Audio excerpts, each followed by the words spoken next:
ये सारा कुछ पंजाब सरकार के, जो कि मुख्यमंत्री साहब जो अब एक घड़ियाली आंसू रो रहे हैं या जो इधर उधर की बातें कर रहे हैं, उनकी बातों से दिखाई दे रहा है कि ये सब उनके इशारे पे किया गया है। और चूंकि डीजीपी मुख्यमंत्री से सारी ब्रीफिंग सब कुछ जानते हैं, समझते हैं, डीजीपी सब ब्रीफ भी किया होगा, जो कि एक प्रोटोकॉल का हिसाब है, तो मुख्यमंत्री को तो पता ही था। अब मुख्यमंत्री ने बात को लीक किया, रूट को बताया, किसको बताया, ये चीज़ें तो हो सकता है एस्टैब्लिश हो थ्रू टाइम, ना भी हो, लेकिन ये जो मुख्यमंत्री साहब की जो पोस्चरिंग है, जो उनके बयान आ रहे हैं, जो हालात इंडिकेट कर रहे हैं, वो बता रहा है कि पॉलिटिकल मोटिवेटेड होकर उन्होंने ऐसा कुछ किया ही है। इसीलिए वो घड़ियाली आंसू रो रहे हैं और झूठी मूठी सफाई इधर उधर की बेतुकी बातें कर रहे हैं। शायद उनको नहीं पता कि एसपीजी एक सीरियस एजेंसी है जो हमारे हेड ऑफ स्टेट को प्रोटेक्ट करती है।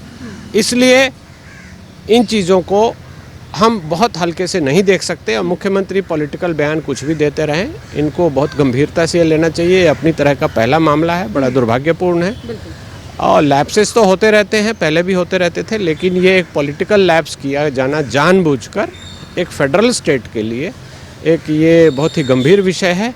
और इसका समाधान भी परमानेंट रूप से एसपीजी को, सेंट्रल एजेंसीज को और कोर्ट्स को भी ढूंढना ही पड़ेगा। क्योंकि ये प्रधानमंत्री का विषय है, प्रधानमंत्री किसी आज पंजाब में गए, कल को यूपी में जा सकते हैं, नागालैंड में जा सकते हैं, कहीं भी जा सकते हैं, तो वहाँ की स्टेट गवर्नमेंट को जो लिमिटेड काम है वो दिया जाता है। और अगर स्टेट गवर्नमेंट अच्छे से ड्यू डिलिजेंस से करती है तो पूरा टूर सक्सेसफुल हो जाता है। लेकिन अगर स्टेट गवर्नमेंट किसी पॉलिटिकल रीजन से या किसी और इल मोटिव से नहीं करती, तो एसपीजी और प्लस जो सेंट्रल एजेंसीज हैं उनको पूरा अख्तियार है, पूरा अधिकार है, एक फेडरल स्ट्रक्चर में सेंट्रल गवर्नमेंट की ओर से अथॉरिटी है कि वो उस पूरे रूट को अपने कब्जे में लें, जो भी करें अपने हिसाब से लें। और अगर पंजाब में ऐसा, पंजाब जैसे इंसिडेंट 2-4 बार हो गए, तो मुझे ऐसा लगता है कि पैरामिलिट्री फोर्सेज, जिसमें हमारे सीआरपीएफ है, बीएसएफ हैं, सीआईएसएफ है, ये फोर्सेज लगाकर ही रूट क्लियरेंस कराना पड़ेगा। उससे आम जनता को तकलीफ होगी और एक गलत ट्रेंड शुरू हो जाएगा, सेंट्रल का इंटरफेरेंस आना शुरू हो जाएगा।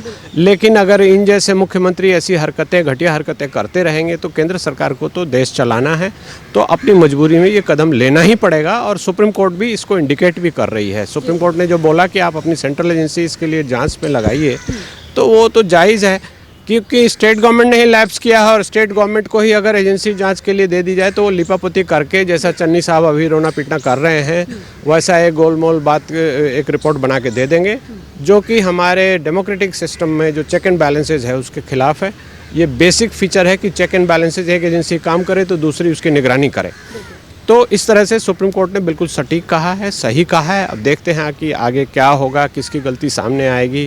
प्राइमा फेसाई तो मुझे दिखाई दे रहा है कि पंजाब सरकार ने जानबूझ के ये किया हुआ है। देखिए, फेलियर ऑफ कॉन्स्टिट्यूशन मशीनरी या सेंट्रल गवर्नमेंट की बात अगर नहीं मानते हैं, अगर अवहेलना निरंतर कर रहे हैं, तो राष्ट्रपति शासन तो लग ही सकता है किसी भी बात पे। जो भी आदेश सेंट्रल गवर्नमेंट के आए हैं उसको अगर आप नहीं मानते, कोई भी स्टेट हो, तो लीगली तो लगाया जा सकता है। हमारे कॉन्स्टिट्यूशन में ऐसा प्रावधान है, हमारे संविधान में ऐसा प्रावधान है, और ऐसा पहले 1-2 दफ़ा हुआ भी है। जहाँ तक मुझे याद आ रहा है, आंध्र प्रदेश में एक बार हुआ था, या होने की बात हुई थी, जब वो बात नहीं मान रहे थे। और अभी पिछले साल हमने देखा बंगाल में भी ऐसी बात हुई थी। तो पंजाब भी उसी राह पे चल रहा है।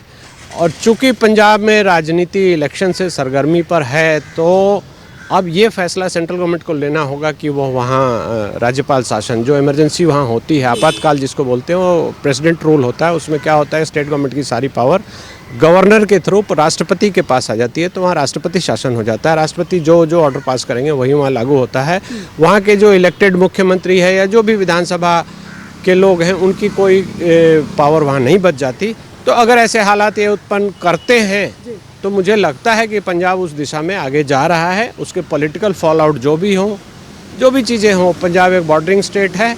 और ये दिखाई दे रहा है कि सेंट्रल गवर्नमेंट के ऑर्डर को उन्होंने मानने से मना किया है। तो सेंट्रल गवर्नमेंट को इसके ऊपर बहुत ही गंभीरता से देखना चाहिए कि क्या राष्ट्रपति शासन यहाँ लगाया जा सकता है, और जरूरत पड़े तो जरूर लगाना चाहिए। नमस्कार, मैं हूं आपके साथ मनीषा डिंडोरिया। स्वागत है आप सभी का हमारे चैनल में। देखिए, सुप्रीम कोर्ट में जिस तरीके से आज सुनवाई हुई है प्रधानमंत्री नरेंद्र मोदी की सुरक्षा में चूक को लेकर, उसी पर हम लगातार चर्चा कर रहे हैं। सुप्रीम कोर्ट के एडवोकेट है मेरे साथ उमेश शर्मा जी, तो इन्हीं से हम पूरे वाक्य को जानेंगे। क्योंकि जिस तरीके से केंद्र सरकार ने राज्य सरकार को अगर बताया भी होगा कि प्रधानमंत्री नरेंद्र मोदी का रूट ये रहेगा और राज्य सरकार ने उस चीज़ को नहीं माना, तो इसमें कैसे बाध्य किया जा सकता है राज्य सरकार को, वो हम जानेंगे उमेश शर्मा जी से। सर, आपका क्या कहना है इन सब चीज़ों पर, क्या बताना चाहेंगे आप? देखिए, इसके लिए तो एक स्पेशल फोर्स बनी हुई एसपीजी है, जो प्रधानमंत्री राष्ट्रपति की सुरक्षा के लिए है। और इन्हीं, क्योंकि सुरक्षा का विषय बहुत गंभीर होता है और जरा सी भी चूक जानलेवा हो जाती है, पहले भी हुई है, तो इसको देखते हुए सारी एजेंसीज़ को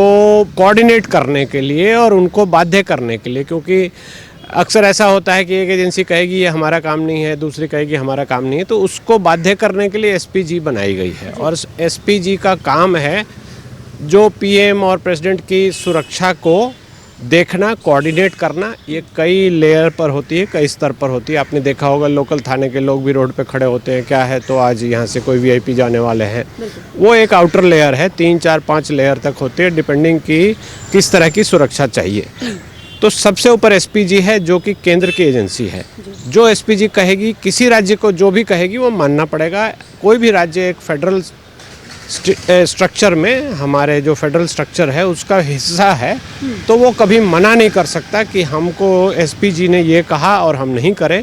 और अगर उसके कहने को नहीं मानते हैं तो एसपीजी हो या जो भी हमारे संविधान के से संबंधित जो भी एजेंसीज़ हैं वो उस पर एक्शन ले सकती हैं। स्टेट गवर्नमेंट का ये कहीं ना कहीं फेल्योर ऑफ मशीनरी है, लॉ एंड ऑर्डर है, तो ये सीरियस व्यू है और इसको गंभीरता से सुप्रीम कोर्ट देख रही है। बड़ी खुशी की बात है और देखना भी चाहिए। बिल्कुल सर, एसपीजी की बात यहाँ पर हो रही है। बताया जा रहा है कि जब वहाँ पर प्रदर्शनकारी पहुँच गए थे और काफ़ी सारी गाड़ियाँ प्रधानमंत्री नरेंद्र मोदी की तरफ आ रही थी, तो एसपीजी के लोग ही उनको घेर के खड़े हो गए थे। तो इसका मतलब एसपीजी को गलत इन्फॉर्मेशन दी गई थी पंजाब पुलिस के द्वारा, और अगर गलत इन्फॉर्मेशन दी थी तो पंजाब पुलिस पे क्या कार्रवाई हो सकती है?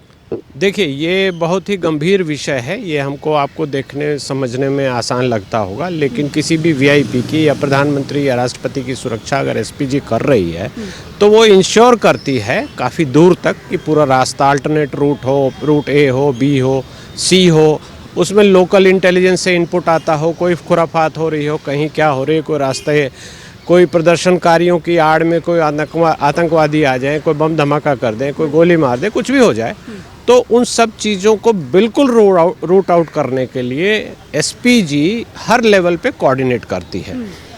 जो इंटरनल सर्कल है प्रधानमंत्री के आसपास तो एसपीजी रहेगी ही रहेगी, लेकिन एसपीजी पूरी तरह से प्रधानमंत्री का सारा रूट क्लियरेंस और ये सब जगह नहीं हो सकती, इसलिए ऐसी व्यवस्था की गई है। और चूँकि एक पुलिस सर्विस के लोग होते हैं, जो ज़िले के अध्यक्ष हैं वो आईपीएस होते हैं, एसएसपी हैं, जैसे यहाँ एसएसपी पे नाम आ रहा है तो वो आईपीएस हैं। उनका कैडर कंट्रोलिंग अथॉरिटी डीओपीटी होता है जो कि सेंट्रल गवर्नमेंट का हिस्सा है। तो जो डीओपीटी के अधिकारी हैं उनको लॉ एंड ऑर्डर से संबंधित राज्य का काम करें वो, लेकिन उनको जो केंद्र सरकार ने कहा उसका उनको अनुपालन करना मैंडेटरी है। अगर वो नहीं कर रहे तो एसपीजी के रिकमेंडेशन पर या दूसरी एजेंसीज के रिकमेंडेशंस पर या कोर्ट द्वारा भी जो भी आईपीएस ऑफिसर इसके लिए जिम्मेवार हैं, जो भी, क्योंकि हर जिला एक दूसरे से सटा हुआ है, पूरे रूट में जितने ज़िले हैं जहां ये गड़बड़ी हुई है उस ज़िले के जो भी पुलिस सुपरिटेंडेंट हैं, एसएसपी हैं, डीआईजी हैं, जहां तक जिनका रोल था, जो एसपीजी ने जो ब्रीफ किया था, जो जिम्मेवारी जिसको दी थी, उसमें कहीं कमी ऑडिट में पाई जाती है तो उन पर एक्शन होना चाहिए। और सेंट्रल गवर्नमेंट के, चूँकि वो सेंट्रल गवर्नमेंट उनका कैडर कंट्रोलिंग अथॉरिटी है, तो सेंट्रल गवर्नमेंट उन पर सीधे सीधे एक्शन ले सकता है। स्टेट गवर्नमेंट इसमें कुछ नहीं कर सकती। ये हमारा फेडरल स्ट्रक्चर की एक बहुत ही अच्छी संरचना है, स्ट्रक्चरिंग है, जिसमें कि कोई भी स्टेट अपनी मन मर्जी का कुछ ना कर सके, उसके ऊपर सेंट्रल गवर्नमेंट का कंट्रोल रहे, तो उसको अच्छे से अंकुश लगाना पड़ेगा जी। तो यहाँ पर जो बर्खास्त करने की मांग हो रही थी डीजीपी को, और वहाँ जो मंत्री मौजूद थे, एसएसपी जो नहीं पहुँचे थे वहाँ पर, क्या उनको इस मैटर में बर्खास्त किया जा सकता है इसको मामले को लेकर? हाँ, बर्खास्त तो किया ही जा सकता है, लेकिन चूंकि उनका जो कैडर कंट्रोलिंग अथॉरिटी डीओपीटी है वो आफ्टर ऑल डीओपीटी के रोल पे हैं, तो डीओपीटी एक सेंट्रल एजेंसी है, उनके खिलाफ डिसिप्लिनरी प्रोसीडिंग, बर्खास्त 311 में सीधी पावर है, उनको बर्खास्त किया जा सकता है, ऐसा कि हालांकि कम किया जाता है। और कौन जिम्मेवार है, किसका लैप्स है, किसको क्या मैंडेट दिया गया था, क्या ब्रीफिंग की गई थी, क्या आपकी ड्यूटी एक्सपेक्टेड है, वो सारी चीज़ें अगर अच्छे से ऑडिट की जाएंगी, देखी जाएंगी, रिव्यू किया जाएगा, जो कि कोई कमेटी सेंट्रल गवर्नमेंट की बने और करे, तब जाके ही ये होगा।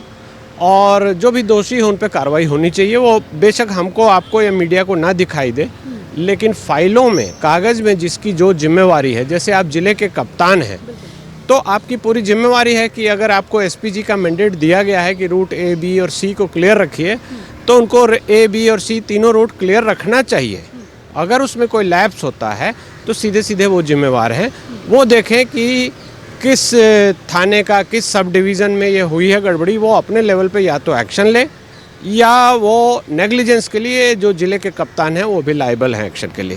सर, जिस तरीके से चरणजीत सिंह चन्नी बयान दे रहे हैं, क्योंकि ऐसा होता है कि केंद्र सरकार जब जिस जिले में जाती है वहाँ पर मुख्यमंत्री को सारी डिटेल दी जाती है राज्य सरकार को। ऐसे ही इस बार भी दी गई होगी प्रधानमंत्री के हर रूट की इन्फॉर्मेशन। वहीं चरणजीत सिंह चन्नी कह रहे हैं कि पहले उन्हें एरोप्लेन से आना था, लेकिन फिर रूट चेंज हुआ और फिर वो रोड से आए, तो उसकी इन्फॉर्मेशन भी गई होगी राज्य सरकार पर। तो इस बात को ना एक्सेप्ट करके वो ये बोल रहे हैं कि ये सब नाटक हो रहा है, क्या कहेंगे? ये तो नाटक नहीं हो रहा, वो नाटक खुद कर रहे हैं। कभी भी कोई रूट बनता है तो बिल्कुल क्लियर रूट बनाया जाता है, जहाँ तक हमको जानकारी है। और 3-3, 4-4, कम से कम 2 रूट तो होते ही हैं, अल्टरनेट रूट। किसी हालत में कहीं कोई एक्सीडेंट हो जाए, कोई रोड जाम हो जाए, कोई इंसिडेंट कभी भी हो सकता है, तो अल्टरनेट रूट, ए रूट, बी रूट, सी रूट जो भी है उससे वो चलते हैं, उसकी सुपरविजन की जाती है। और उसका मॉक ड्रिल भी पहले हो चुका होता है, वो हमको आपको नहीं दिखाई दे, लेकिन वो ड्रिल हो चुका होता है। कहाँ कहाँ क्या वल्नरेबल स्पॉट हैं उसको पहले देख के रखते हैं पुलिस ऑफिसर्स। और अगर जो भी डीआईजी हैं या एसपी हैं ज़िले के, अगर उन्होंने उन स्पॉट्स को नहीं आइडेंटिफाई किया तो ये उनकी नेग्लिजेंस है। और ये ऐसा लग रहा है इस केस में, जो भी रिपोर्ट्स आ रही हैं उसको देख के ये लग रहा है कि ये सारा कुछ पंजाब सरकार के, जो कि मुख्यमंत्री साहब जो अब एक घड़ियाली आंसू रो रहे हैं या जो इधर उधर की बातें कर रहे हैं, उनकी बातों से दिखाई दे रहा है कि ये सब उनके इशारे पे किया गया है। और चूंकि डीजीपी मुख्यमंत्री से सारी ब्रीफिंग सब कुछ जानते हैं, समझते हैं, डीजीपी सब ब्रीफ भी किया होगा, जो कि एक प्रोटोकॉल का हिसाब है, तो मुख्यमंत्री को तो पता ही था। अब मुख्यमंत्री ने बात को लीक किया, रूट को बताया, किसको बताया, ये चीज़ें तो हो सकता है एस्टैब्लिश हो थ्रू टाइम, ना भी हो। लेकिन ये जो मुख्यमंत्री साहब की जो पोस्चरिंग है, जो उनके बयान आ रहे हैं, जो हालात इंडिकेट कर रहे हैं, वो बता रहा है कि पॉलिटिकल मोटिवेटेड होकर उन्होंने ऐसा कुछ किया ही है। इसीलिए वो घड़ियाली आंसू रो रहे हैं और झूठी मूठी सफाई इधर उधर की बेतुकी बातें कर रहे हैं। शायद उनको नहीं पता कि एसपीजी एक सीरियस एजेंसी है जो हमारे हेड ऑफ स्टेट को प्रोटेक्ट करती है। इसलिए इन चीज़ों को हम बहुत हल्के से नहीं देख सकते। और मुख्यमंत्री पॉलिटिकल बयान कुछ भी देते रहें, इनको बहुत गंभीरता से लेना चाहिए। अपनी तरह का पहला मामला है, बड़ा दुर्भाग्यपूर्ण है। और लैप्सेस तो होते रहते हैं, पहले भी होते रहते थे, लेकिन ये एक पॉलिटिकल लैप्स किया जाना जानबूझकर एक फेडरल स्टेट के लिए एक ये बहुत ही गंभीर विषय है। और इसका समाधान भी परमानेंट रूप से एसपीजी को, सेंट्रल एजेंसीज को और कोर्ट्स को भी ढूंढना ही पड़ेगा। बिल्कुल, जैसे कि सुप्रीम कोर्ट ने भी कहा है कि राज्य सरकार की एजेंसियों पर विश्वास नहीं कर सकते, तो केंद्र सरकार को कहा है कि आप अपनी जो एजेंसियां हैं वो चूज़ कर लीजिए, इस पर आप विचार कर लीजिए। तो इस पर आप क्या कहेंगे? हाँ, ये बिल्कुल सही बात है, चूँकि ये प्रधानमंत्री का विषय है। प्रधानमंत्री किसी, आज पंजाब में गए, कल को यूपी में जा सकते हैं, नागालैंड में जा सकते हैं, कहीं भी जा सकते हैं।